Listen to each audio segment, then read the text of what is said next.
Hello and welcome. My name is Biagio Mazza, Pastoral Associate at St. Sabina Parish in Belton, Missouri, and I'm here to welcome you to another Do You Know series question. As we continue our series on Pope Francis Apostolic Exhortation, Rejoice and Be Glad, on the call to holiness in today's world, today's Do You Know question is, do you know why Pope Francis calls the Beatitude a Christian identity card? As we unpack Chapter 3 of Pope Francis' Rejoice and Be Glad, the longest chapter, what Pope Francis does, he unpacks the 8 Beatitudes as the words of the Master that offer us guidance and light on our journey to holiness. In the first video, in part 1, we examined the first 4 Beatitudes, and in this video we will examine the next 4 Beatitudes and try to complete the Pope Francis' focus on the Beatitudes. And we start with the 5th Beatitude that Pope Francis examines, and that is, blessed are those who are merciful. Blessed are the merciful, for they will receive mercy. Now, mercy is an extremely important topic in Pope Francis' theology and theological orientation towards life and God. Because those who are merciful are those who kind of in many ways model themselves on God, who is merciful beyond our imagination, super abundantly merciful, as Pope Francis says very much. As a matter of fact, Luke in his gospel basically says that we are called to be merciful as the Father is merciful. When we pray the Our Father, for example, we're asking God to forgive us in the same measure that we forgive others. It's a very challenging statement when you think about it, because we are asking God to really forgive us in the manner that we forgive others. So Pope Francis encourages us, therefore, to be people who have been forgiven ourselves and should be able to forgive others. And he says we ought to consider ourselves an army of the forgiven, and so on. I'd like to share a powerful statement that he makes in this particular document regarding mercy and blessed those who are merciful. And so this having to do with number 81 in his document, where he says that giving and forgiving means reproducing in our lives some small measure of God's perfection, which gives and forgives superabundantly. For this reason, the Gospel of Luke, we do not hear the words be perfect, but rather be merciful, even as your Father is merciful. The yardstick we use for understanding and forgiving others will measure the forgiveness we receive, and the yardstick we use for giving will measure what we receive. We should never forget this. And Pope Francis, therefore, concludes this particular beatitude with the statement, seeing and acting with mercy, that is holiness. Now we move on to the 6th Beatitude, in which he is named, blessed are the pure in heart, for they will see God. Now the pure in heart, very clearly, are those who keep their hearts pure, undefiled, from the world's values and perspectives. They do not allow hatred, envy, jealousy, petty interest to really infect their hearts. They keep it pure. They keep it pure in honoring the values of the Lord, and so on. The commitment to others comes from a pure heart. An involvement with others that shows the values of the Lord operating and not personal or worldly values. A pure heart loves God and neighbor, and Jesus promises that those who are pure in heart will see God. And so I'd like to just quote just briefly from this portion of the document where Pope Francis talks about a heart that loves God and neighbor genuinely and not merely in words is a pure heart. It can see God. And Jesus promises that those who are pure in heart will see God.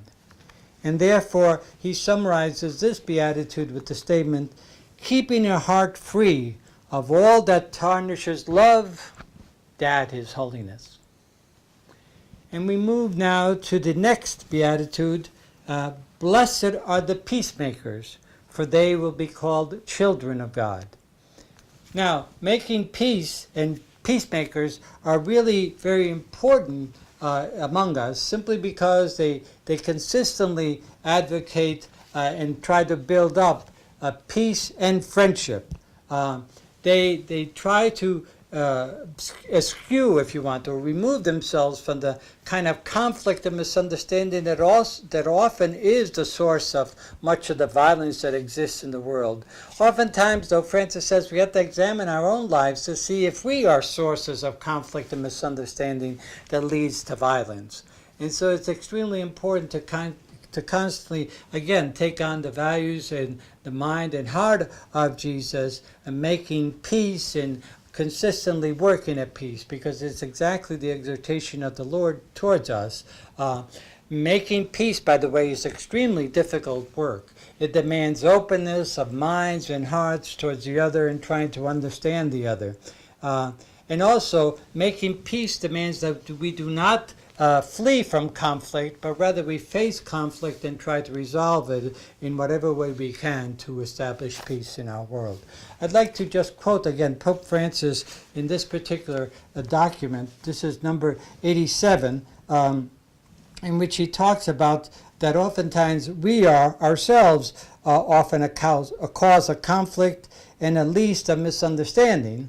And one of the classic examples that he gives is whenever we gossip, and even relish in gossiping, we are a source of conflict and not of peace. And so as a result, he concludes with number 89 by saying, "It is not easy to make this evangelical peace, which excludes no one, but embraces even those who are a bit odd, troublesome, or difficult, demanding, different, beaten down by life, or simply uninterested.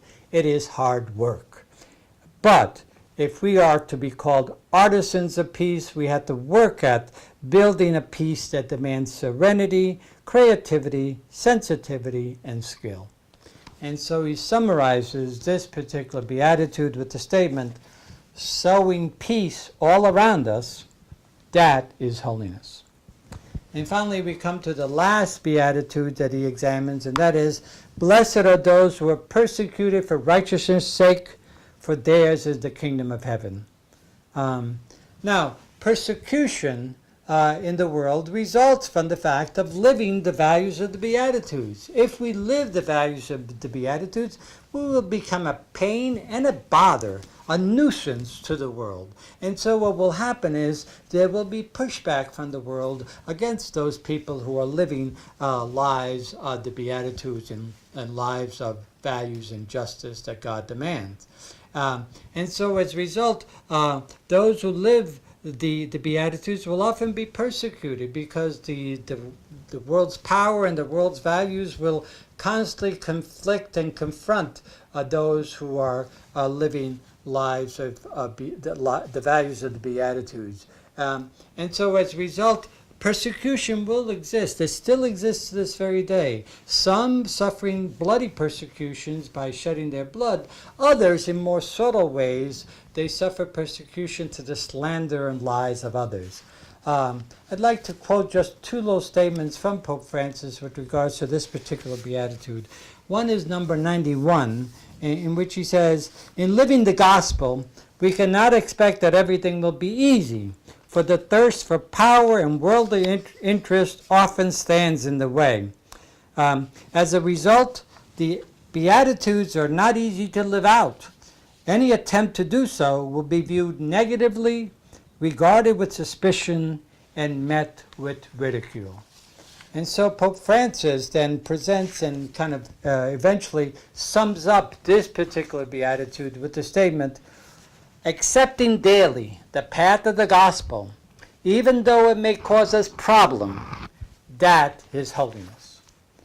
And with that, Pope Francis brings to a conclusion his examination of the 8 Beatitudes as light and guide, words from our Master to help us in our path to holiness.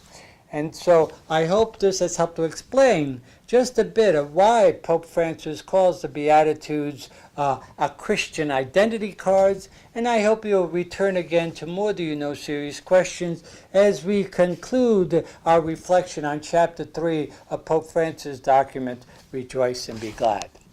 Thank you very much.